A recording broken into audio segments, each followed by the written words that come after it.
Ladies and gentlemen, welcome to the Making Your Mark podcast. I'm your host, Mark Bundang, and today we have a special guest. His name is Rafik Naccache.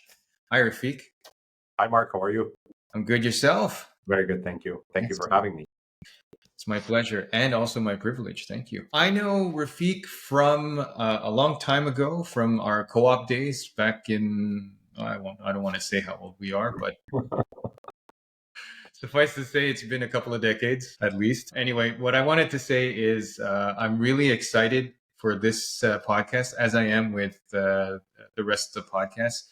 Rafik and I go back a long way, and I'm really happy that I get to be a part of him telling his story today. So, Rafik, for the benefit of the audience, can you tell them a little bit about yourself and where you feel you've made your mark?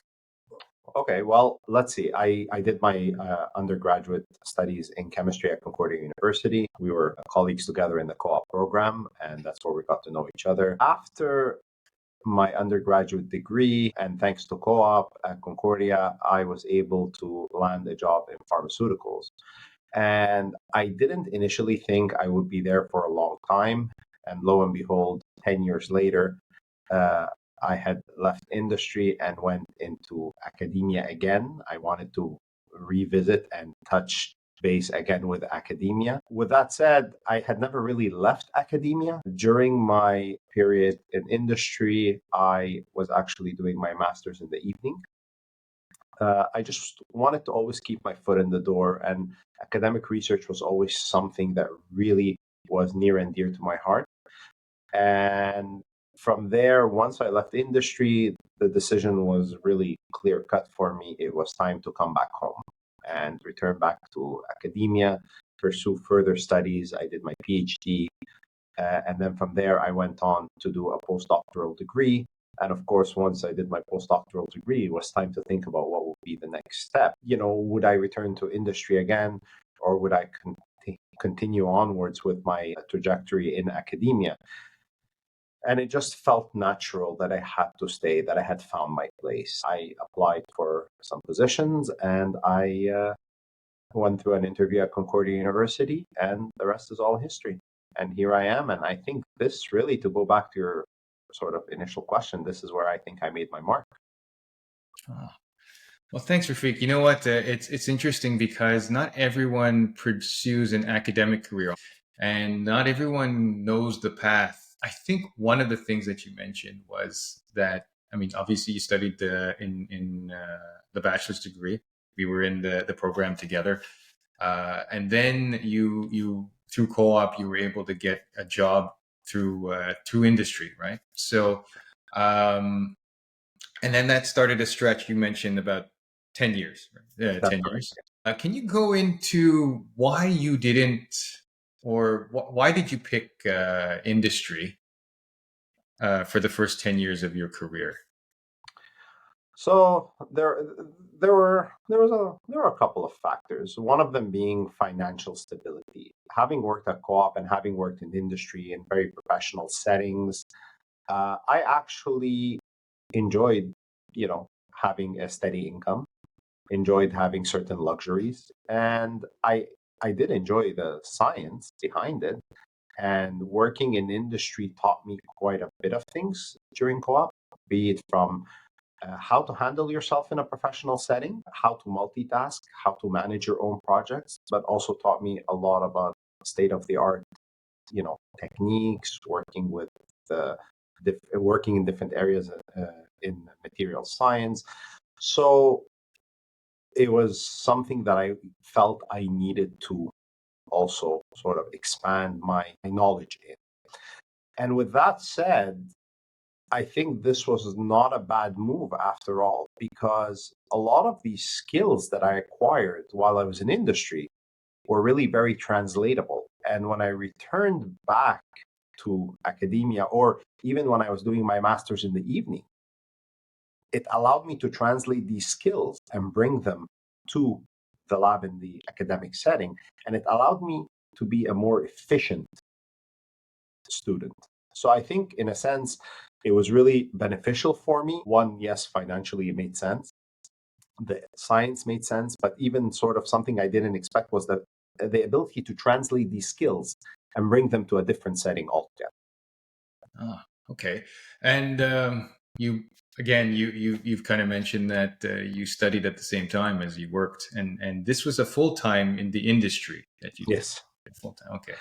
Yeah. So study at night, study in the weekends, Yeah. work full time during the industry, and I know the company that you worked for at the time that you worked Yes. for them. So that wasn't only a 9 to 5 job necessarily, you know. No, and you're absolutely right in thinking that this must have had a lot of challenges, and it did. And I think the biggest challenge was really uh, changing sort of your mindset and your focus as you go from your morning job to going to your studies at night. There's a lot of uh, things you have to sort of balance. Sometimes it was between attending lectures, between having time in the lab on a reserved instrument, between having to do teaching assistantships in the lab as part of your course requirements. And I think this was probably one of the most difficult things. It was also, I was working in the West Island, and then the campus was in Montreal West, so there was also the travel time that you had to do in between. And often these, I guess, evenings in the university would finish late, around maybe 10 or 11 p.m., and then you have to rush back home, and next day wake up early, go to work, and sort of a rinse and repeat situation. So yeah, there were definitely some challenges and some difficulties associated with it, but at the end, it all seemed to work out. So, sorry, I'm going to hit on this one a little bit because I know I lived it a little bit too. I studied part time while I also did a full time job. But your job was in the West Island of Montreal, which is the suburbs. Mm-hmm. Then Concordia is downtown Yeah. Montreal. Where did you live?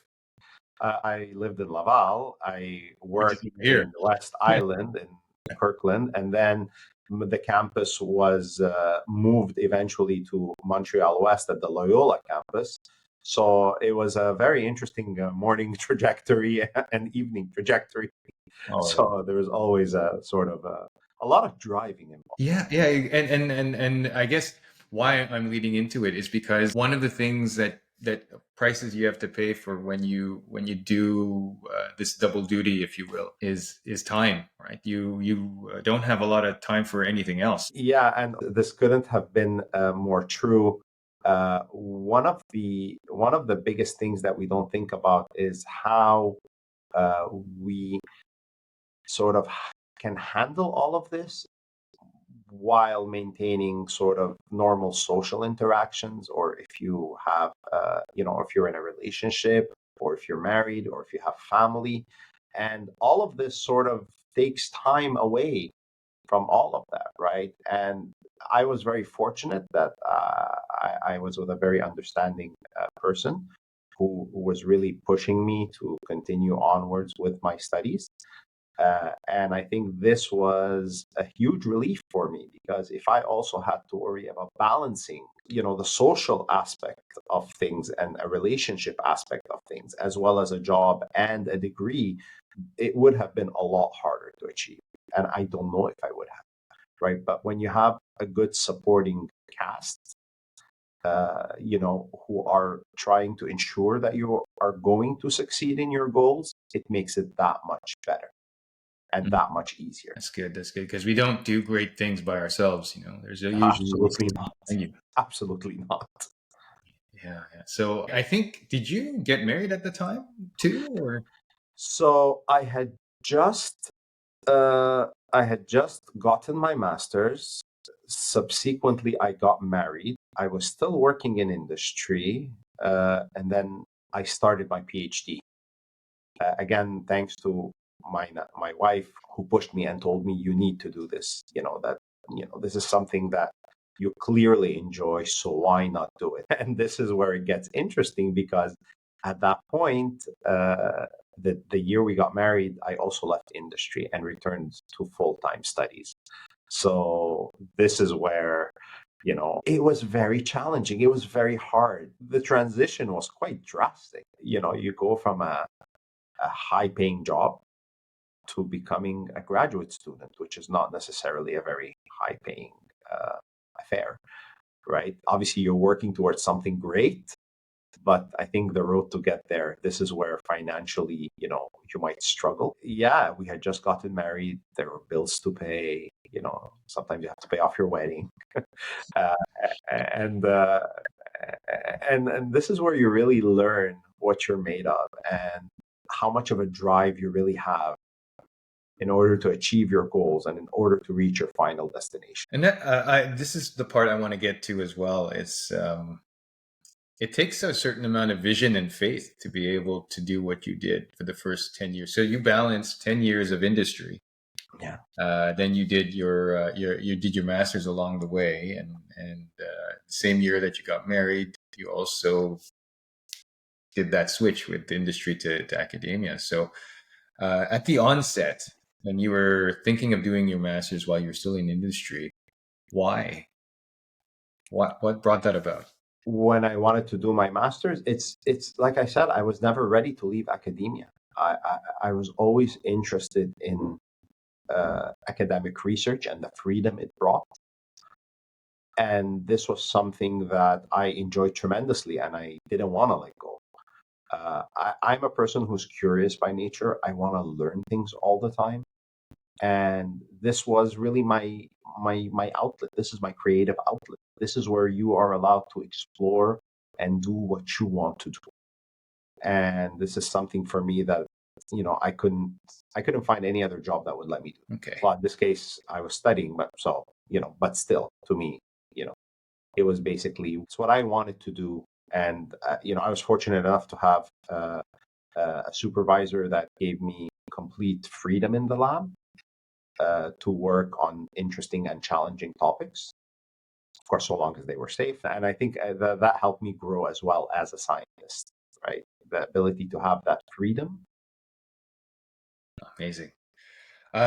So you go from master's and industry to married and full-time PhD, no industry. Can you describe a little bit of that transition or the first year or so of that? Yeah. How did it work out for you? You have to plan in life, right? I mean, you can't plan for everything, but you have to have some plan. You have to always have a contingency plan, knowing that nothing is ever fully guaranteed in life. So, you learn to manage, you learn to sort of adjust your lifestyle, right? And I was then fortunate afterwards to be able to obtain a graduate scholarship from the Natural Sciences and Engineering Research Council. So that obviously helped out a lot. And my wife at the time also was employed. So, in that sense, it made it a very manageable situation. But yeah, you need to plan. Yeah. And you didn't just stop at getting married, right? When you were doing your PhD? No, so just to make things interesting, we had two kids. So now you're doing a PhD, you're on I guess 1.5 salary, if you want to call it, and we had a child, and then we had a second child as I was finishing my PhD, and of course, the decision after was, well, what do I do, right? Well, what's the next step? And again, when I was consulting with my wife at the time, well, actually, I don't know why I said that. My wife, sorry, honey. When I was consulting with my wife, she said, look, you like academic research. What would be the next step for you? I said, well, the next step would be a postdoctoral, position. She said, well, then you should go for it. And again, I cannot stress this enough. It's so important to have an understanding, person in your life. If you're in a relationship or if you're married or you have a partner, without their support, it makes this very difficult because at the end of the day, this is putting a lot of pressure on them. Because while you will be gone for long periods of time in the lab, or you're at a conference or this or that, they're the ones that are bearing the brunt of everything between making sure, that general everyday things are taken care of. You know, the kids are being brought to daycare or schools, being picked up, homework is being done, groceries, taking care of the house. So this was all things that she decided that on top of her job, she was going to do, in order that I can do a postdoc. And again, without that support, that wouldn't have been very possible for me. I was also fortunate to have good support from my in-laws, from my parents, right? And again, so really, in that sense, having a very good supporting cast is so important in order for you to achieve success. And how I want to pull on the string a little bit more. It's just how did you get them on board?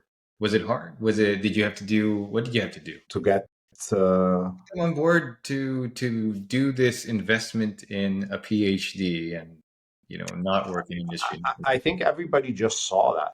They saw that I was probably the happiest when I was, in an academic setting. But it's something I guess everybody just realized, never told me. So when I said I was going to do that, everyone's like, yeah, that was expected. We knew that. Sometimes you don't realize it, but I guess because you're just in the daily grind of things, but it's the people around you that will look at this and say, well, yeah, that's exactly where you fit, and that's exactly where you thrive, and it's your natural setting. Was it the PhD journey itself that attracted you, or was it the pot of gold at the end of the rainbow? Oh, it's hard. That's a great question. I don't know. I didn't know what the pot of gold would look like. I didn't even know if there was a pot of gold. If you really think about it, taking on a PhD is a bit of a scary affair in the sense that you commit a few years, right? In fact, not just a PhD, but really any sort of research endeavor you do. It doesn't even have to be a degree, but any sort of research you do is a bit of a scary affair in the sense that you're trying to look into something and answer a question that hasn't been answered before. And of course, you don't know what the answer is, and you sort of can develop a hypothesis, you can develop a plan, but you don't know what the results will be, right? So taking on a PhD was sort of almost a bit exhilarating for me in the sense that I'm going to study something new, and that is going to be where I'm going to be making my mark in academia, right? I'm going to answer a question that could benefit, part of the scientific community and will allow further advancements to be built upon. But you really don't know how you're going to do it, if you're going to do it, when you're going to do it. So it's certainly not the pot of gold because you don't even know what this pot of gold looks like, right?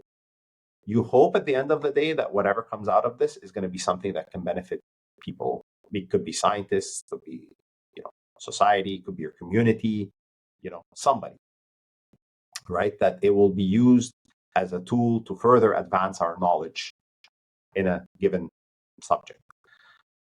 So yeah, it's. I think it's the exhilaration of working on something and contributing and help move things along. That's interesting. That's an interesting way to look at it. A very scientific type of, I guess, a scientist philosophy on that one. I mean, because I don't see.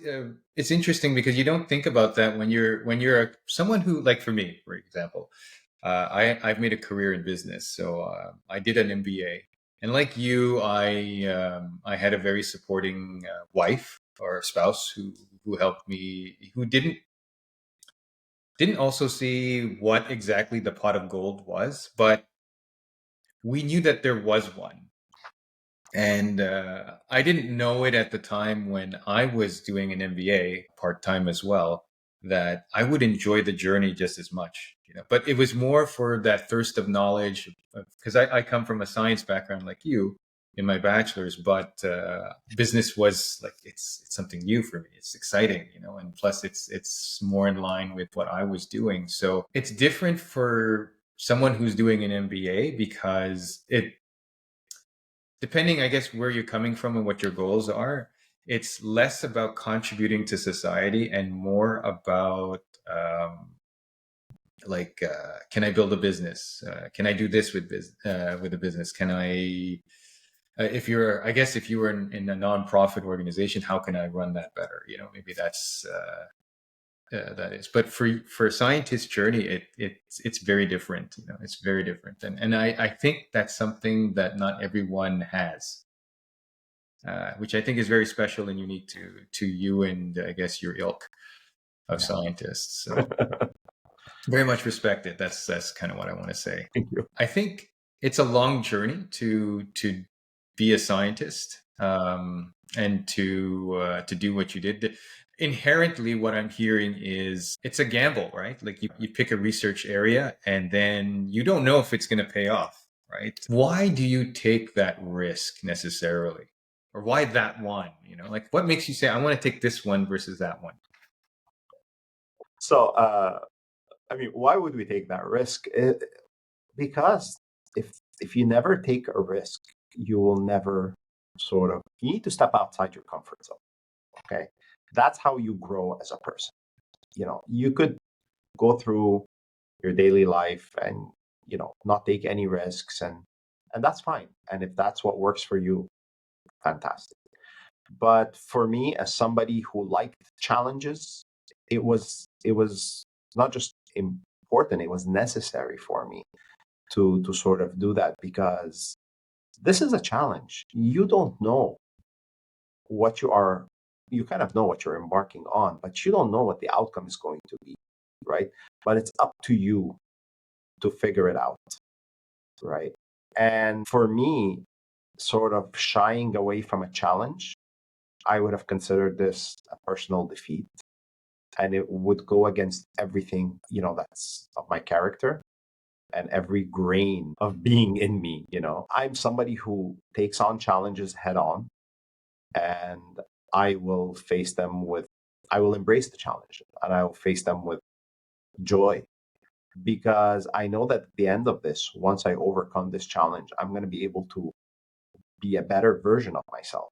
And that's really what we all hopefully are striving to do, to become better versions of ourselves every day, growing a little bit more, learning a little bit more in order to really, achieve what it is that we set out to do.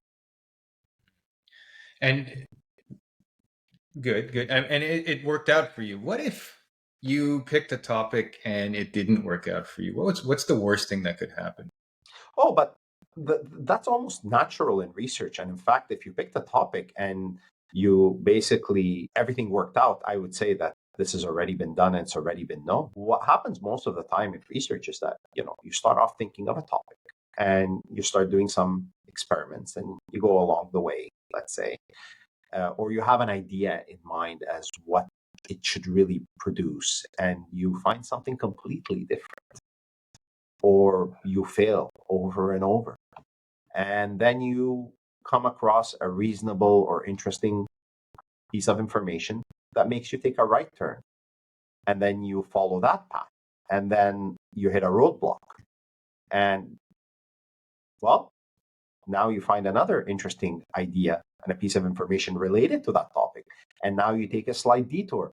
And you go on, and eventually you reach a certain destination. Right? That's usually when you say, okay, I think I've answered quite a few questions. I think I've contributed a lot of good knowledge to the literature. And I think this is where I can combine these thoughts together and put them in a thesis that, you will use for your PhD.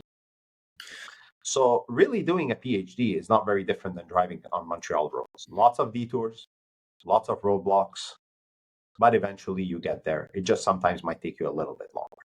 Oh, okay. That's I guess one way of looking at the Montreal road work. That's interesting. So it's and I guess maybe that's where I was going. It was kind of when you're someone who's at the point where you're thinking about doing a PhD and you don't really know, or you don't have the wisdom that you just imparted Mhm. regarding its different pieces. It's tempting to think about a PhD linearly, right, or research linearly, right? And like if this doesn't work, you know what, I won't do it. So it's binary decision, yes or no. But what I think you're describing is research is, uh, uh, and then along the way you get pieces, and then they form what eventually will become the product of the research. Okay. It's really a jigsaw puzzle that you're putting together. And, when you buy a jigsaw puzzle, they're not all numbered for you, right? There's nothing on the back that says this is piece number one, this is piece number two, this is piece number three, and so on.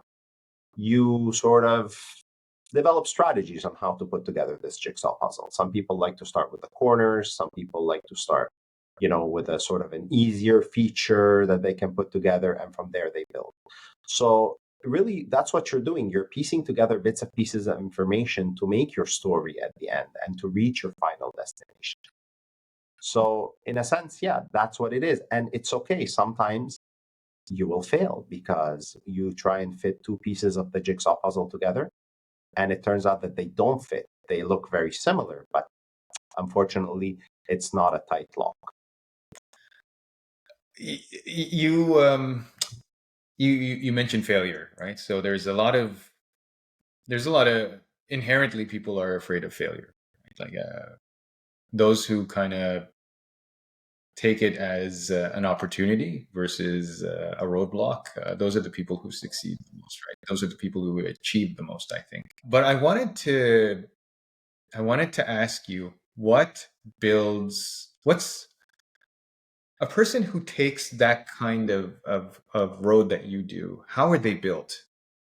Like what's in their mindset? You need to embrace failure, because the only way you will learn about success or learn to succeed in general is by first failing. And how do you take failure? Like, how did you take it in the beginning?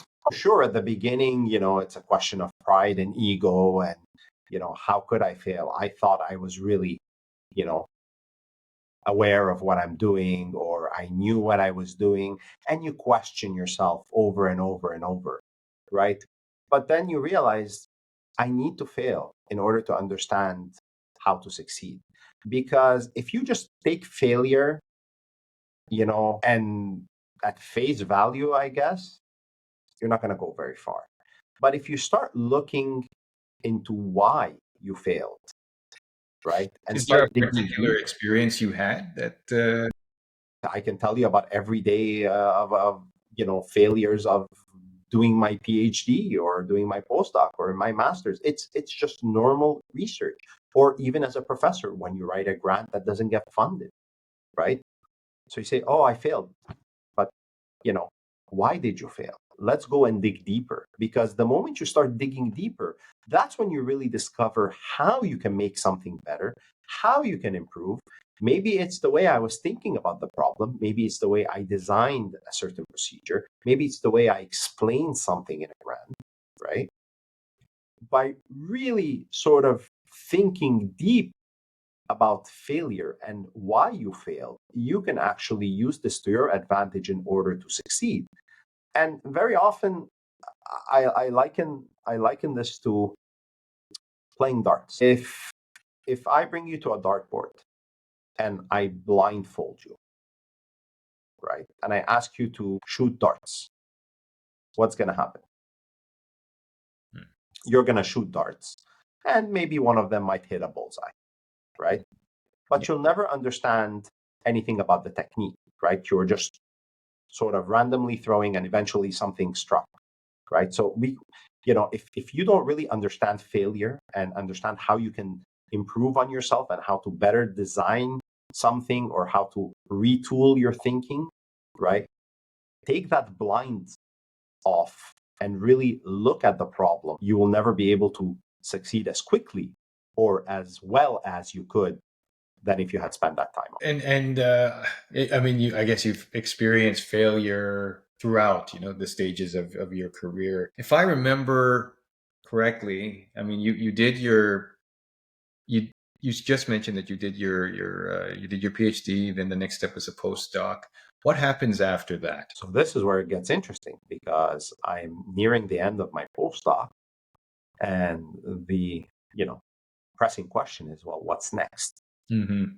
So just to make things more interesting, we decided to buy our first home as I was doing my postdoc, because living in an apartment, spacious as it was, I was on an upper floor, kids are growing, they're running around, and we were very mindful of our landlords. We didn't want to be, causing any disturbance. When you have young kids, this is normal. So we thought, well, let's move into a house. So now we have a mortgage, which was significantly more than our rent. We have two young kids, which we have to think about their future, their education, and I'm finishing up my postdoc, which really, if you think about it, is soft money, because once you're done, there's no more income that's coming, right? What do you do? And again, the sort of the same question comes up: do I go back to industry, or do I stay in academia? And this is where you sort of have to make the choice. There are a lot of factors that come into play. Okay, I have a family, I have a mortgage. What do I do? I need to be able to contribute, right? I can't put all the pressure on my wife, and we want to be able to, like many parents, give everything we can for our children. So, what would be the best option here? Uh, so I was really keeping a very much an open mindset as to if I go to industry or if I continue in academia. I knew what my heart wanted, right? Yeah. But academic jobs are not necessarily easy to get, right? And you send out applications, and sometimes you hear from them saying that you've received. Sometimes you would even get a confirmation email. And then you hope to be called to the dance, where you basically go for an academic interview, or if you go for an interview in industry. So yeah, the decision, as much as I wanted to obviously be in academia, the decision wasn't going to just be simply based on what uh, I desired. There were other factors that could have influenced my decision. Now, looking back, this is all moot because I did get a position in academia at Concordia. However, it wasn't, I guess, that easy at the time. And there were a lot of sleepless nights, a lot of very animated discussions as to what our future could look like. Uh, would we stay in Montreal? Would we stay in Canada? Would we stay in North America? Where would we go? Should an interesting opportunity come up? Mm. Interesting. So it wasn't set in stone. Like it wasn't just I'm going to Concordia or and that's it. You can think all you want. One, there has to be an academic position open. Two, you have to be suitable for that academic position. Three, you have to make the short list.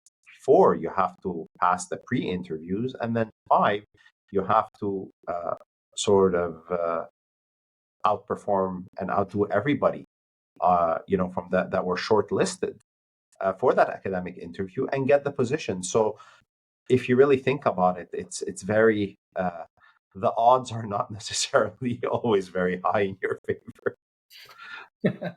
So I guess there's a bit of luck in there too, isn't there? I think there's a bit of luck with everything we do in life, and I don't like to. It's kind of almost, as a scientist, you really shouldn't think things should be rooted in luck, but there's always going to be some sort of luck that's involved. You could, a simple experiment that you can do. Sometimes you could just, for whatever reason, there could be a power surge or a hot plate turned off overnight or something like that, right? And, just bad luck. Things happen, you know. But in this case, there was quite a few things that had to line up for me to be able to get to where I am today. I'm very fortunate for it. I always joke and say I won my lottery, so I'm happy. Oh, that warms my heart to hear that every time, because this part of your life is super important. It's not just a 9 to 5 job and then you go home and then that's when your life begins. Your life is this as well, you know. So it's Yeah, important to really love what you do. absolutely. And how long have you been doing what you're doing now? What are you doing exactly for the So audience? right now I'm an associate professor in the Department of Chemistry and Biochemistry at Concordia, and I'm a Concordia University research chair in sustainable nanomaterials. I joined Concordia in December 2015, so I actually finished my postdoc on November 30th, 2015, and started at Concordia on December 1st, 2015. Nice. Yeah. Talk about luck. Um, and you mentioned that you're passionate about it. So it's, well, considering where we are now, that's close to a decade of doing what you're doing. Yeah, and I look back and say, where did the time go? Of course, there was quite a few years of the pandemic, which sort of it felt like time was moving at a completely uh, different pace. You know, things were moving at a completely different pace. Uh, but yeah, looking back, I was having this discussion with a colleague, or I'm almost going on 10 years here, and I never. You know, I look back and I think about this from our days at undergraduate degree. And if you had told me in maybe 20 years or so after we finished that I'd be a prof at Concordia, I would have probably laughed in your face and said, I don't know if I'd ever go into academia. And here I am, and it's, I guess, the happiest I've been. That's amazing. As as your friend from all that time, it makes me happy that you found the joy in what you do. Um, is there anything that comes out of your experience over the last 10 years, being the professor and the researcher chair that you are, that you want to share with the audience? Yeah, I mean, there are so many things we can talk about, but I think none more important than the you know how we always say that the shortest distance between 2 points is a straight line? I'll disagree with that. And maybe I can put this into some context. Our starting point and our end point are often defined by straight lines, but quite often our trajectory is not linear. Quite often there are going to be, you know, challenges that arise, things that, you know, make us reconsider, rethink, go into different directions. And that's what I guess makes our journey, right? And what you think your endpoint is going to be may not necessarily your final destination. I thought my endpoint would have been in industry. And lo and behold, that changed about 16 years ago, where my endpoint actually was no longer industry, but it wasn't maybe academia. In fact, I didn't know what my endpoint was going to be. I knew what I liked doing, but I didn't know where I will wind up. I didn't know where I'll be. I didn't know if I went to academia in which university, if I went into industry, which company. But that didn't matter because I wanted to enjoy my journey. So no matter what I was doing, that was the key part. Enjoy the journey that you are on. Because, you know, we tend to get lost sometimes. And we lose focus of what it is that, you know, we want to do and what we enjoy doing. So when you're doing something that you really like, don't take that for granted. Make sure that, you know, you are actually savoring every moment and sort of just keep, you know, always have a plan, right? Always think about what you want to do next. It's really like a chess game, right? You can't play one move at a time. You have to think a few moves ahead of time. And you have to understand that sometimes life throws things at you, or things may not work out necessarily the way you want to. But use that as an opportunity to really deal with conflict, deal with problems, and learn how to solve these problems and how to overcome them in order to continue onwards in your journey.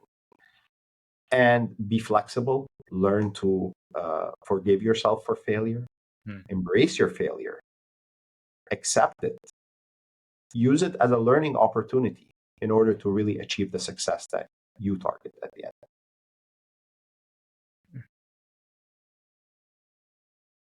Thank you, Rafik. That's kind of wonderful. I'm kind of moved, actually. Oh. um, I have a couple more questions before we close off the Absolutely. podcast. One is obviously you've made your mark in your research and in academia. 20 years from now, do you have a vision of what you want to be known for? Well, so we work a lot with sustainable nanomaterials, and our idea is how can we make these material from nanomaterials from sustainable sources, things that we have available to us that doesn't compromise future generations. Okay. And one of the things that we're very interested in is how do we make these materials, and how do we sort of tailor their properties, and how we can get them to do what we want to do, essentially, right? So this is something that we've put quite a bit of focus on, and that, I guess, I would hope that that will be something that we can contribute to, my research team and I, uh, to I guess the field, but also how we can use these in environmentally related causes. So one of the things we're very interested in is how we can use these materials to clean our waters, or how we can use them to sense for pollutants. And the idea is to be able to build cheap and effective tools that we can use that will be accessible on a global scale, that anybody will be able to use regardless of their economic situation or what kind of environment that they live in. We all need to be working together towards a healthier planet, and essentially we've targeted our research in order to answer some of these questions, be it in the environment, be it in biofuels, or anything to that. Now it comes on. That's awesome. Yeah, you know what? I believe you when you say that. I don't think I think there's something very authentic and genuine about someone like you who's researching and actually trying to make it happen. So thank you for that as well. One last question for you: if someone sees this story of yours and is very compelled by it and wants to reach out to you, how do they reach out to you? Well, you can reach out to me by email. If you search my name in Concordia University, you'll be able to get to see my name, my email, my phone number, and I'd be very happy to discuss with anybody who feels would like to discuss with me about this journey, or if they have their own personal journey and want some advice. I can't claim to be an expert. Uh, I can give you my perspective, and if that could be of any help to you, well, then that's already something that I'd be happy to contribute. Thank you, Rafik. So this is the end of the podcast. Rafik, I want to thank you very much for everything that you've said today and sharing your personal journey and story.